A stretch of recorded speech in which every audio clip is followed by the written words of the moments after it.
JamesAllen.com is the online destination to easily design a customized engagement ring and save up to 50% compared to traditional stores. You pick a diamond, whether it's lab-created or earth-created, James Allen has over 200,000 conflict-free stones. Then you pick your ring setting and metal. And if you need some help, they have real-time diamond consultations available, where an expert can walk you through it all. Get 25% off your order at JamesAllen.com, code podcast. That's JamesAllen.com, code podcast.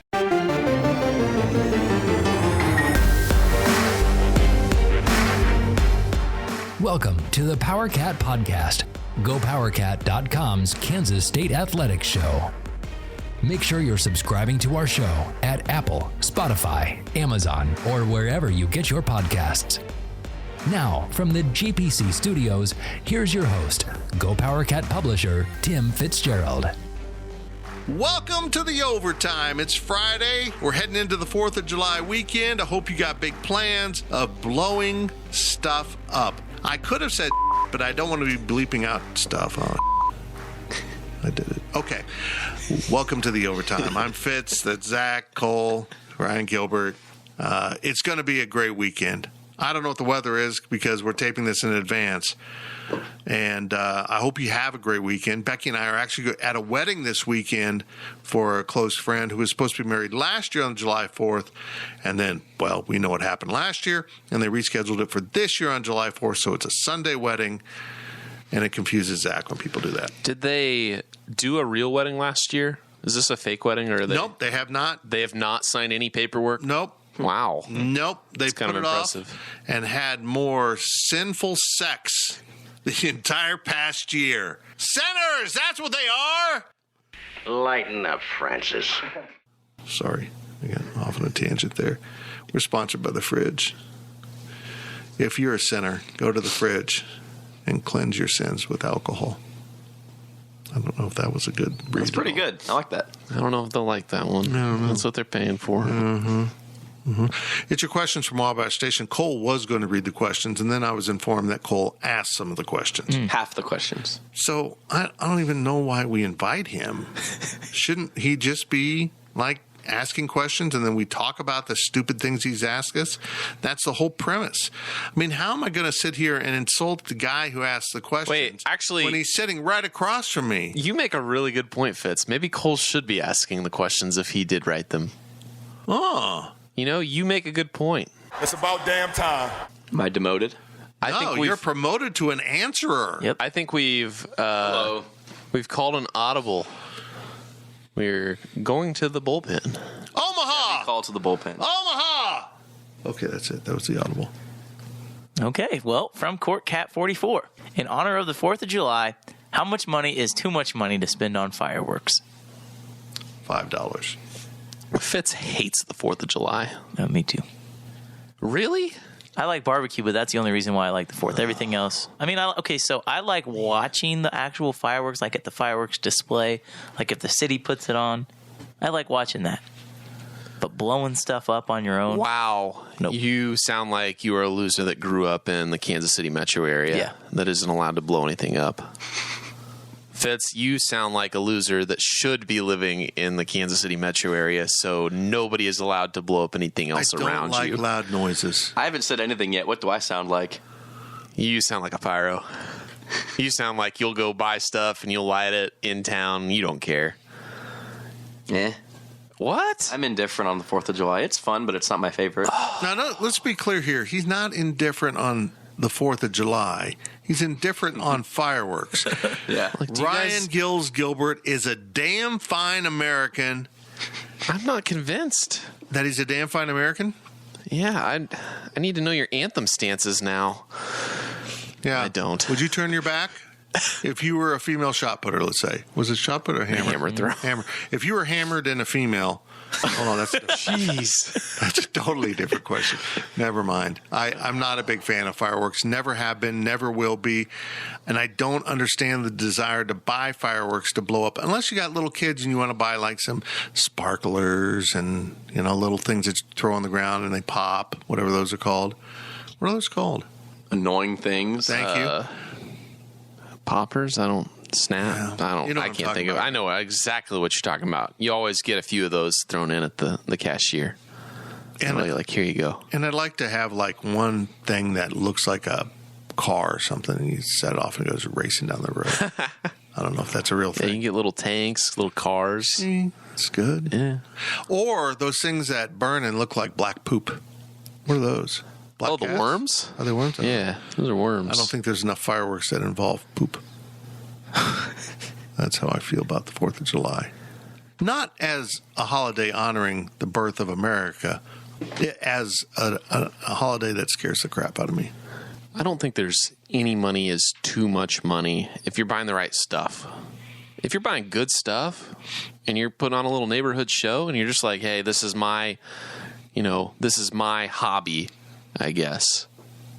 If you buy fireworks and you enjoy setting them up, if you have like a little electronic launcher where you can just push a button and it'll launch the fireworks, that's cool. Like, I want to get to that stage I think my neighbor in my life. has it right.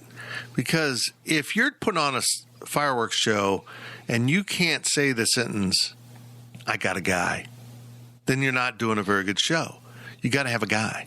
And I don't mean it has to be a guy. Your guy could be a gal, but the guy or gal has a hookup to some sweet-ass fireworks you're not supposed to have as a general citizen.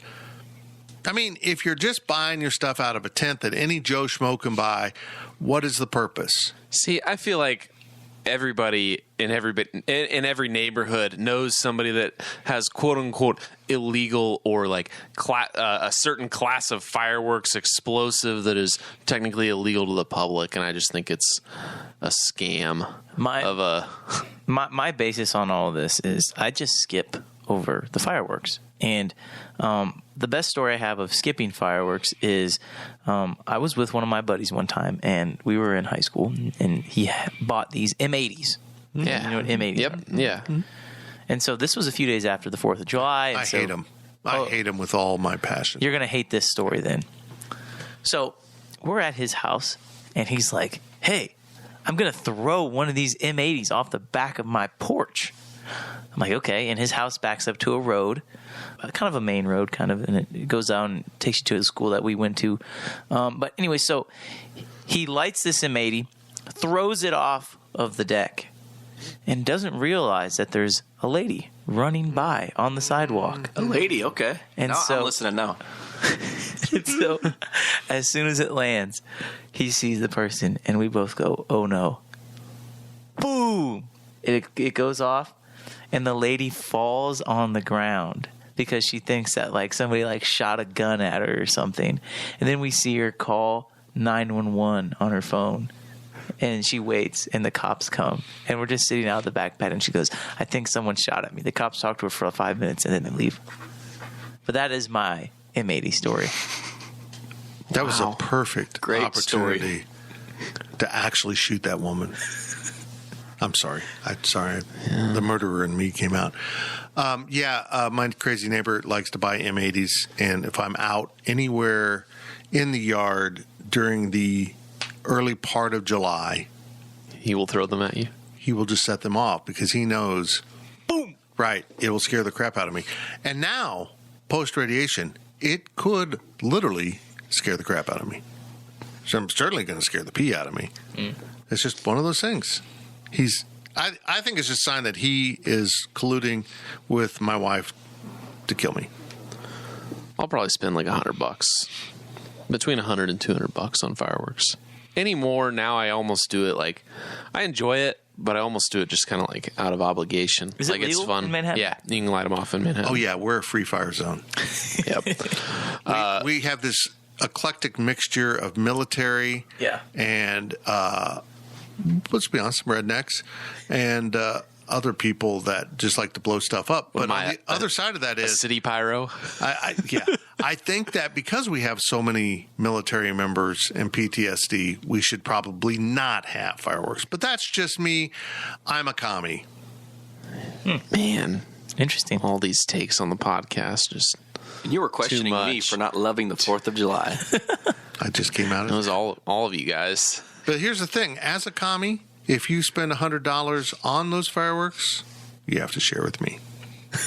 That's how it works. That's how the club works. That is indeed how communism Are you works. going to be lighting them off? Do we have to let you light them off? Because you sound like the type that would just want to be nearby, but actually you don't want to be nearby. I would probably wait till 4 a.m. and get a big trash can and light them off in your driveway. Yeah, all at once inside the trash can. I'd sleep through it. Okay. Let's go on. Let's move on. Oh, wait. I want to talk about what I buy, though, with fireworks. Jesus. Here we go. Got to get some rockets. Black cats.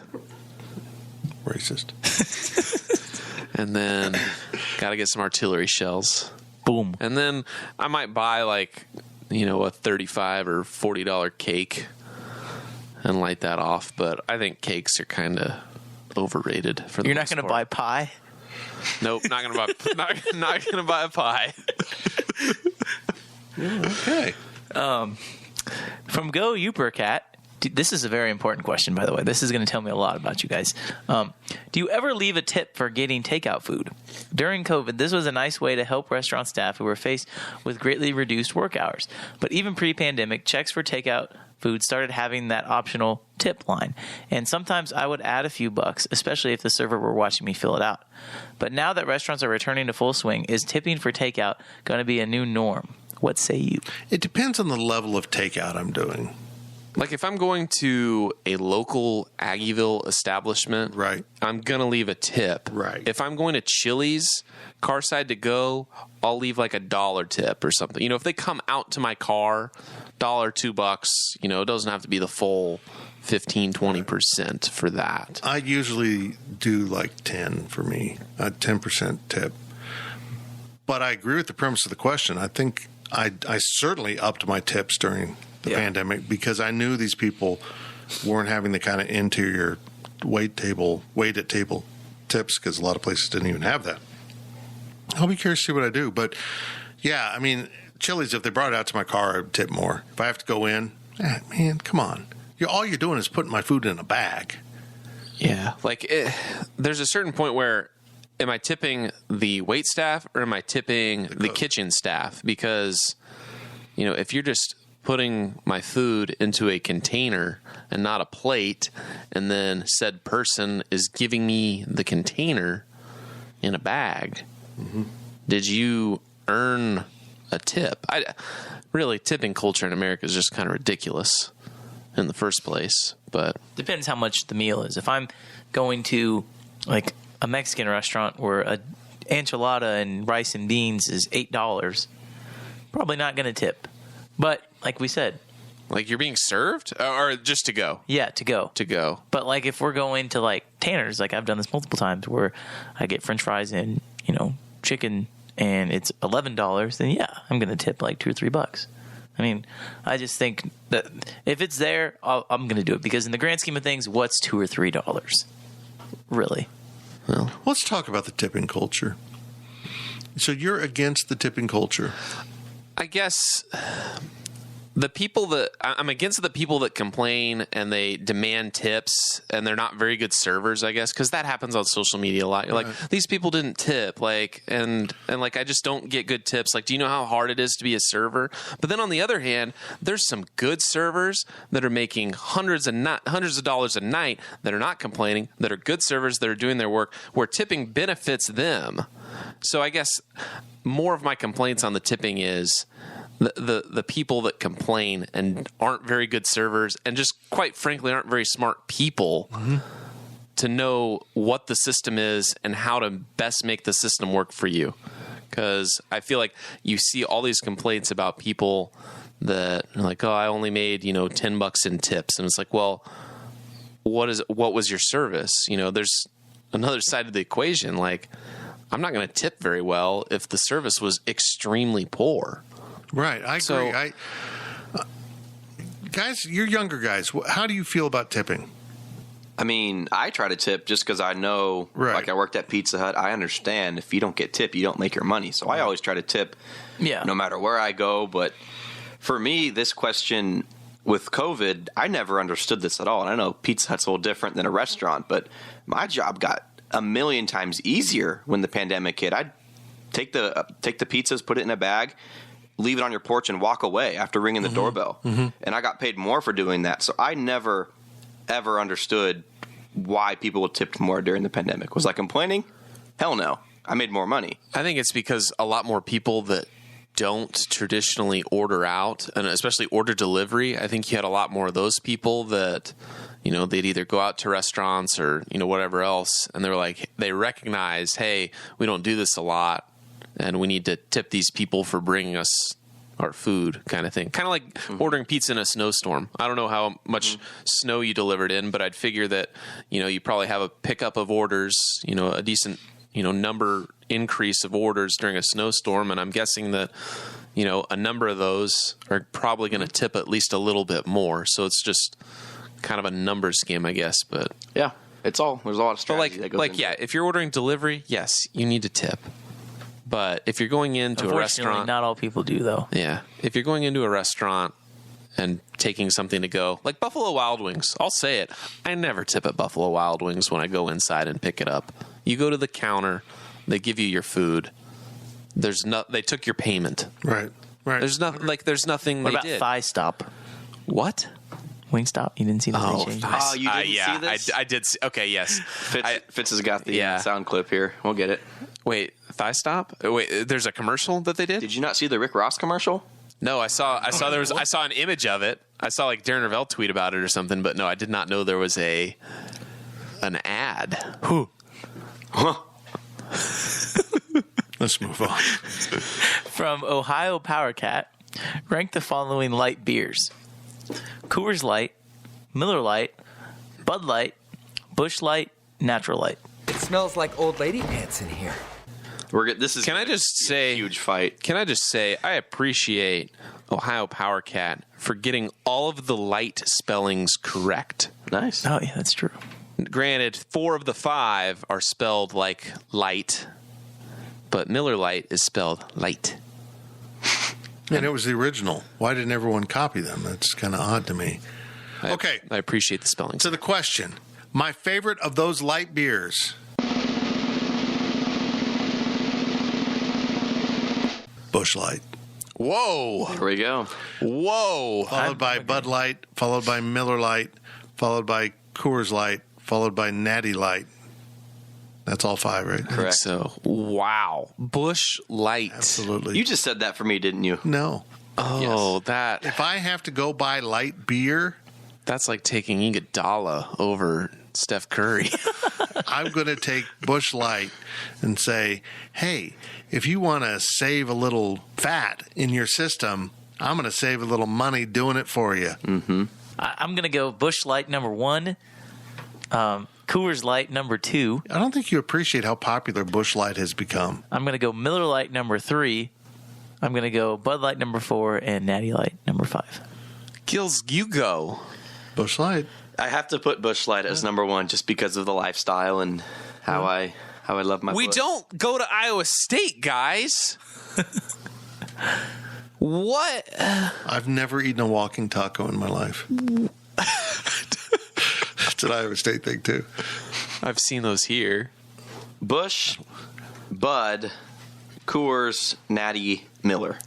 And Why? then like, those 4 are so close to the top, and then Miller is just miles below in my mind. So you went Busch, you went Busch Bud, Busch, Bud, Coors, Natty, Miller. Yes. But you drink Natty Light though. Yeah. I figured Natty would be number 2 for Natty you. it's like I said, those top 4 are super close. Natty is just so flippin' cheap. Let me be clear here. I separate Coors, Miller, and Bud. Those are all in a tier above Busch and Natty. Busch and Natty are bottom level beers. And it doesn't really matter to me which one's 4 and which one's 5. They are both cheap, under $1 a piece canned beer at the liquor store. Congrats. Go and buy those. What PBR, about- whatever. what about on all tap? those together. Because I think it changes. If you want to, I'm not ordering a Natty Light on tap. I'm not ordering a Busch Light on tap. Why not? Because I have money.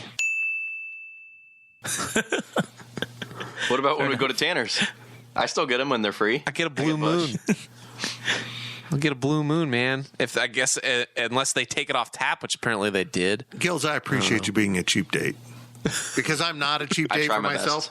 So I'm buying doubles, and you're buying Busch Light. It all evens out. Nothing like Cole's date to Lucha. Let me get my answers. We can talk about Cole's data after this. Anyway, it's Bud Light is the clear and number one. Bud Light gives me a headache. Beer. I'm okay with that, Zach. I really am. Bud Light is the top beer of this list. Then it goes Coors, which is kind of down there for me. And then Miller is absolutely the worst of the three of those main light beers. But Busch and Natty Light, those are in like a separate category. I don't know how else to put it. Like those three, it's like McDonald's, Burger King, and Wendy's. And Miller Lite's clearly Burger King. But then Busch Light and Natty Light, those are like going to the gas station. Culver's and Freddy's. Those are like going to the gas station and getting like not even like a good hot dog, like a really bad, like it's been there for 8 hours. It's tough. They should have thrown these away hours ago. Yeah. Whose gas station? Was it a Booze? A what? A Booze? From The Simpsons. No. We're in the ditch now. We successfully steered ourselves into the ditch. Tell us about that date at Lucha, Cole. He talked about it on the pod, didn't he? Did you? Is this a new one? This is a recent date, I think. He talked about it. I swear he did. You did talk about it? He didn't have enough money. I swear to God. Yeah, we talked about that. Oh, that's what it was. Yep, he did. So no second date? Well, this was a while. No, there was a second date, but it was significantly cheaper. I think it was McDonald's ice cream. What's the matter with you? Whoa. Whoa. The machine was working, one, but two, you had all these choices, including a Chick-fil-A, Dreamsicle or whatever. 99 cents for an ice cream cone is pretty hard to beat. Man, and you could have gone to Sonic. You didn't even have to go to Cold Stone or Baskin Robbins for ice cream. You could have gone to Sonic and got a blast. Well, DQ. Dairy Queen even. I hate Dairy Queen, but like if you're going for ice cream from a fast food establishment, you go to McDonald's over Dairy Queen. It's like taking Iguodala over Steph Curry. I just got deja vu. We're going to use that metaphor all through this podcast. I hope you find that first date clip and play it all podcast. I want Iguodala. That's right. The humans will be right back. Selling a little or a lot? Shopify helps you do your thing, however you cha-ching. Shopify is the global commerce platform that helps you sell at every stage of your business. From the launch your online shop stage, to the first real-life store stage, all the way to the did we just hit 1 million orders stage. Shopify's here to help you grow. Whether you're selling scented soap or offering outdoor outfits, Shopify helps you sell everywhere. From their all-in-one e-commerce platform to their in-person POS system, wherever and whatever you're selling, Shopify's got you covered. Shopify helps you turn browsers into buyers with the internet's best converting checkout. 15% better on average compared to other leading commerce platforms. And sell more with less effort thanks to Shopify Magic, your AI-powered all-star. Shopify powers 10% of all e-commerce in the US. And Shopify is the global force behind Allbirds, Rothy's, and Brooklinen, and millions of other entrepreneurs of every size across 175 countries. Plus, Shopify's award-winning 24/7 help is there to support your success every step of the way. Because businesses that grow with Shopify. Sign up for a $1 per month trial period at shopify.com/Odyssey Podcast, all lowercase. Go to shopify.com/Odyssey Podcast now to grow your business, no matter what stage you're in. Shopify.com/Odyssey Podcast. Ryan Reynolds here from Mint Mobile. With the price of just about everything going up during inflation, we thought we'd bring our prices down. So to help us, we brought in a reverse auctioneer, which is apparently a thing. Mint Mobile Unlimited Premium Wireless. How to get 30, 30, bit to get 30, bit to get 20, 20, 20, bit to get 20, 20, bit to get 15, 15, 15, 15, just $15 a month? Sold! Give it a try at mintmobile.com/switch. $45 up front for 3 months plus taxes and fees. Promo rate for new customers for limited time. Unlimited more than 40 gigabytes per month. Slows full terms at mintmobile.com. The ads are done. Speak humans. So now the important questions start. Not that Ohio Power Cat, Go Uber Cat, and Court Cat's questions weren't important, but... Oh, my God. The ego of this guy. Cole Carmody 52, who just so happens to be asking these questions and is speaking just into call the yourself microphone. me.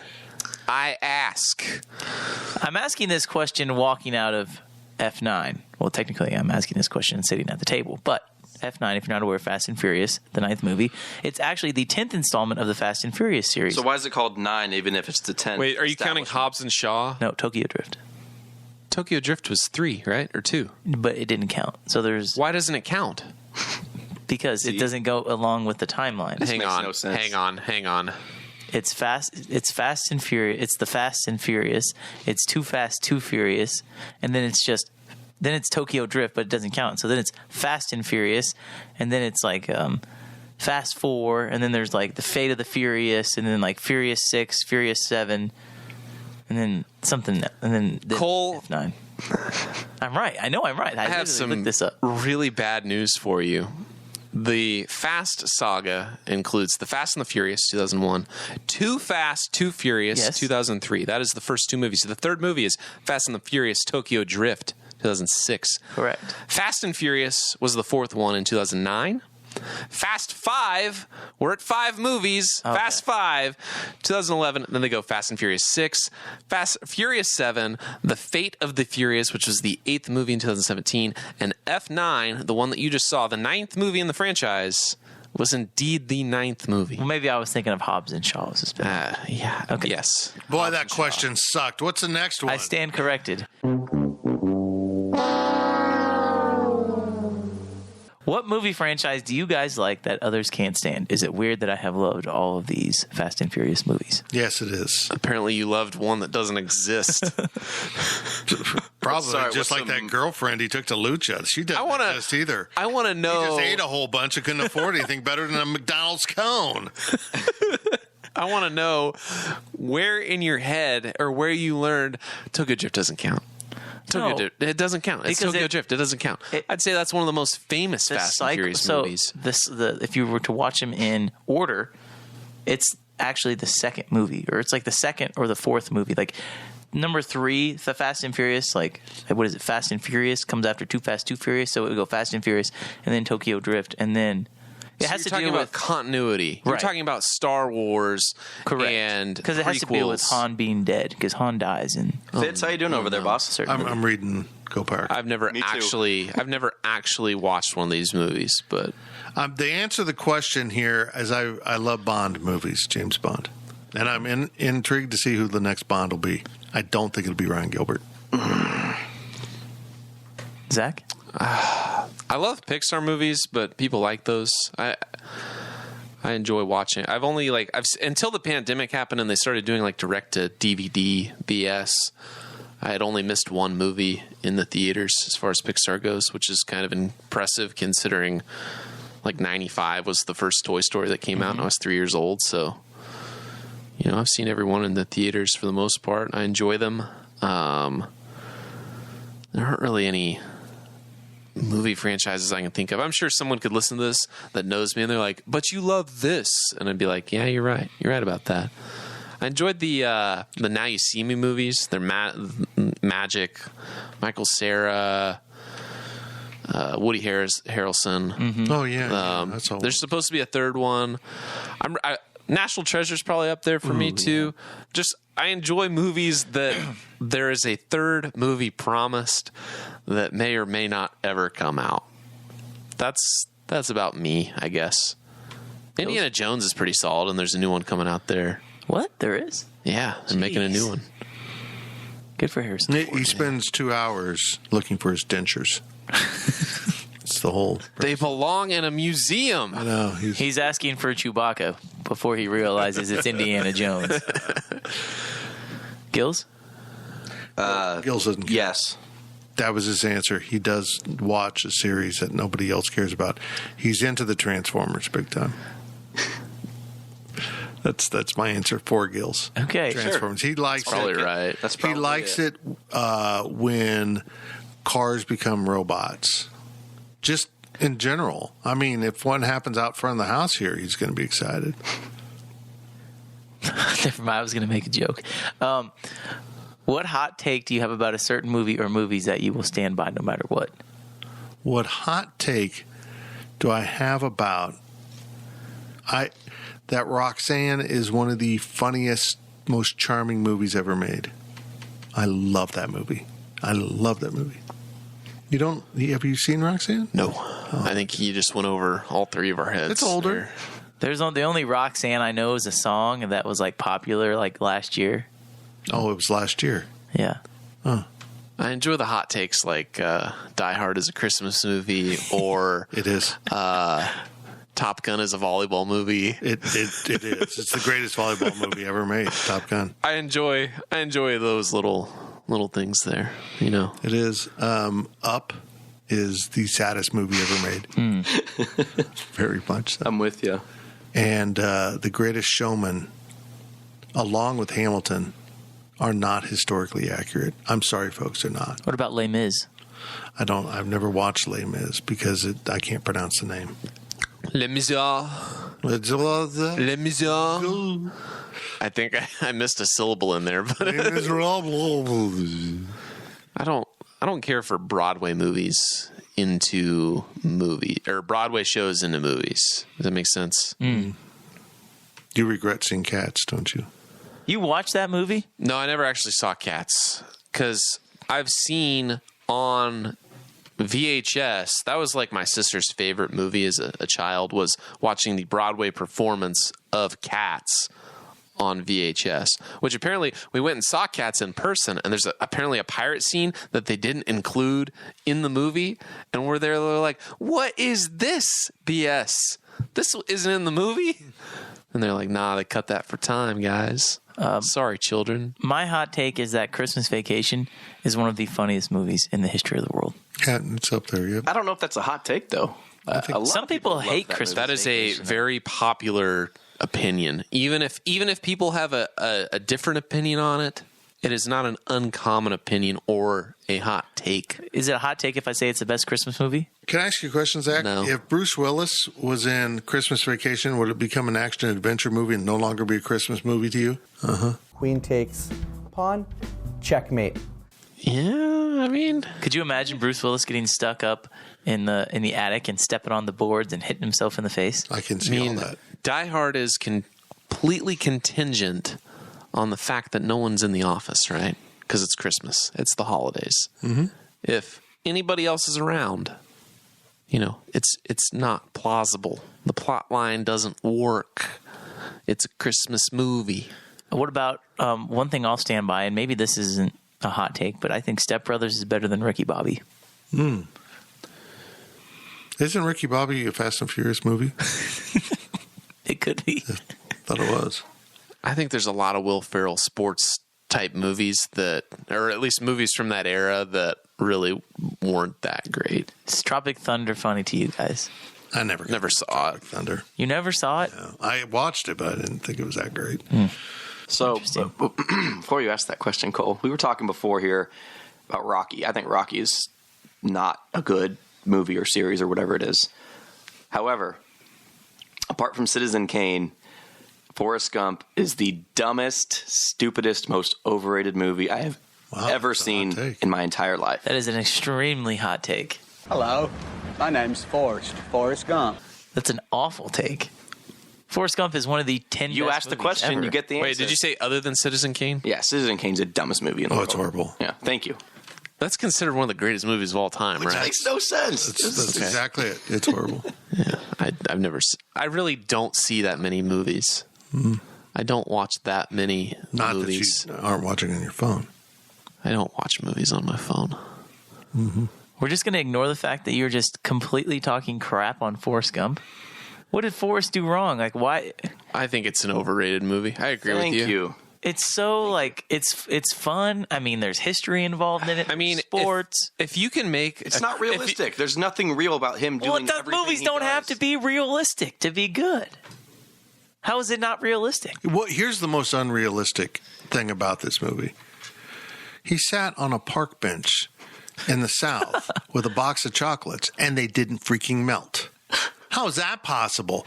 Explain that. Okay, you met Kennedy. Okay, you ran across the nation. Okay, you became a shrimp fisherman. But how do you not let your chocolates melt? Does he have a refrigerator in his pants? There we go. There's a storyline. There we go. What's the best scene in that movie? None of them. Stingy Rain. It's the only one I can think of. I'm certain that I've seen all of Forrest Gump. I don't think I've seen it all in one continuous. There's a scene I'm where going to go Eddie with the turns Bear him down. Bryant scene when he runs down the middle of the field. Yeah. I like when he sees Lieutenant Dan and he jumps in the water and swims to him, and the boat crashes into the side of the building, or into the side of the dock. That was a good take, though, Gills. Thanks for bringing that up. I'm sorry, but if you can make a movie and have a crappy seafood chain that's a tourist trap in little touristy cities, was it really that good of a movie? I agree. You guys. Do you guys know the song is Pennies from Heaven? Mm-hmm. You do? I know. What do you mean? Pennies from Heaven? Yeah, the song? Yeah. Is that a Christmas song? I don't think so. It's an Elf, though. I don't know. I don't consider know the it a song. yes. Okay. Let's move on. If you don't watch movies on a consistent basis, that's me. Not that anyone on the GPC crew fits this bill. I do. What is the most random movie that you have loved since you were a kid? For me, it's Space Jam. Also, I don't think that's random. I forgot to mention this is. Ooh, Space Jam, so random. This is indeed the last question of the overtime. Oh, this is. Oh, you're gonna add one? You're gonna add this is indeed the last. question of the sorry. overtime. Okay, this is. I thought you said it was. Most random movie I've loved since I was a kid. No, man. I mean, I had pretty mainstream tastes, like Animal House and that kind of stuff when I was younger. Can't think of anything I've loved other than my wife.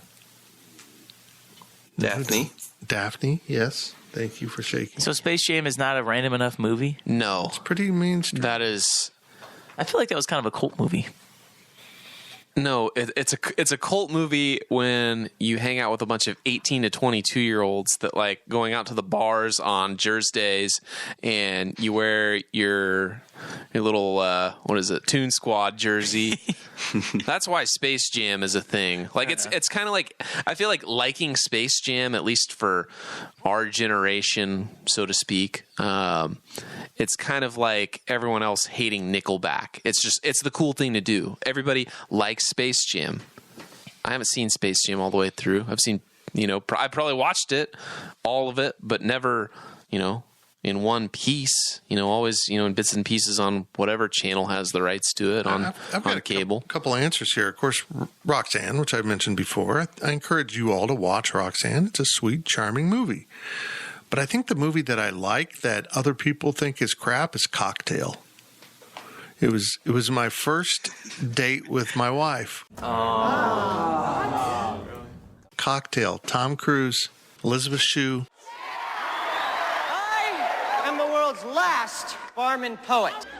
I see America drinking the fabulous cocktails I make. America's getting stinking on something I stir or shake. The sex on the beach. The schnapps made from peach. The velvet hammer. The Alabama slammer. I make things with juice and froth. The pink squirrel. The three-toed sloth. I make drinks so sweet and snazzy. The iced tea, the kamikaze, the orgasm, hands up the merchandise, the death spasm, the Singapore sling, the ding-a-ling. Ding-a-ling? America, you're just devoted to every flavor I've got. But if you want to get loaded, why don't you just order a shot? It's a fine movie about cocktails and dreams. Interesting. This kind of goes back into the last question about certain movies that you stand by no matter what. I like the second Indiana Jones, Temple of Doom. Temple of Doom is widely regarded as the worst Indiana Jones film, and I personally like it the best. I will say I also like Shawshank Redemption. I mean, I didn't watch that till I was probably like 11 or 12 years old, but that's a movie that anytime it's on TV, I will watch it 100% of the time. I mean, I've quoted it multiple times on the podcast, so you guys probably knew that, but big time Shawshank Redemption fan. I enjoyed the first couple of Purges, but now that they're the forever Purge, now you're having the Purge forever. I don't know. It kind of jump. It's funny to say that the Purge jumped the shark, but the Purge jumped the shark, man. Do you guys like horror movies? No. The Purge is literally about as scary as I'm willing to go. So I'm not even willing to watch The Purges anymore because it's just stupid plot line. You haven't watched The Conjuring? No. I watched The Conjuring. The devil made me do it last night. Highly recommend. Highly recommend. No, you can't pay me to watch horror movies. Tucker and Dale vs. Evil, which I don't consider a horror movie, is as close recently as I've been to a horror movie. Gills, you looking up kids' movies over there? Indeed. I'm trying to find one that is, what is it?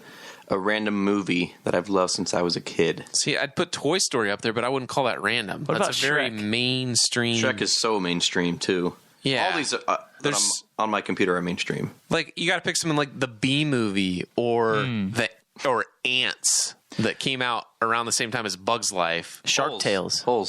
Shark Tale. I saw that movie. I regret seeing that With movie. Will Smith? Yeah. Oh, What about the original Shark Boy versus Lava Girl, or Shark Boy and Lava Girl? Not they're not versus. against each other. Yeah, they're together. Ratatouille. Yeah. I think any Pixar movie's not random. Sorry. Okay. Gills, any luck? Anything? I liked Ice Age. I like the little squirrel trying to get his nut. Wow. You just finished on that. That's fantastic. I got to turn off Gills' microphone.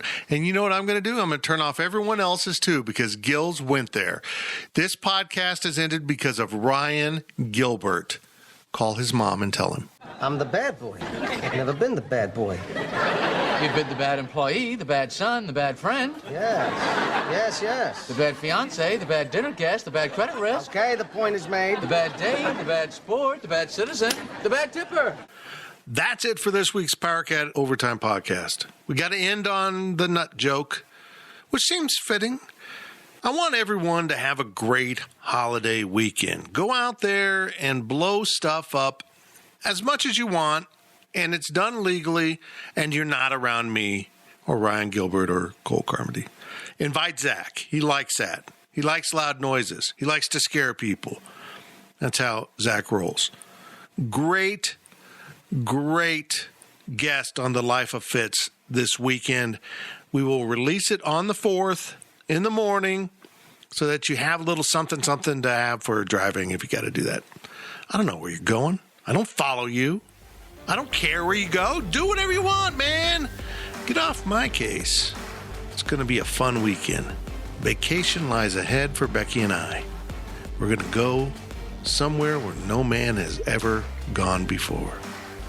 South Dakota. Thank you for listening to the PowerCat Podcast.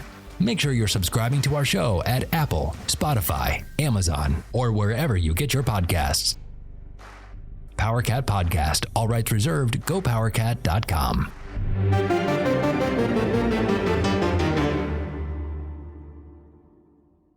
With Blue Link Plus, you can access your Hyundai Tucson Limited remotely. Doors unlocked, temperature set, lost car found. There it is. Get complimentary class-leading Blue Link Plus. Call 562-314-4603 for complete details.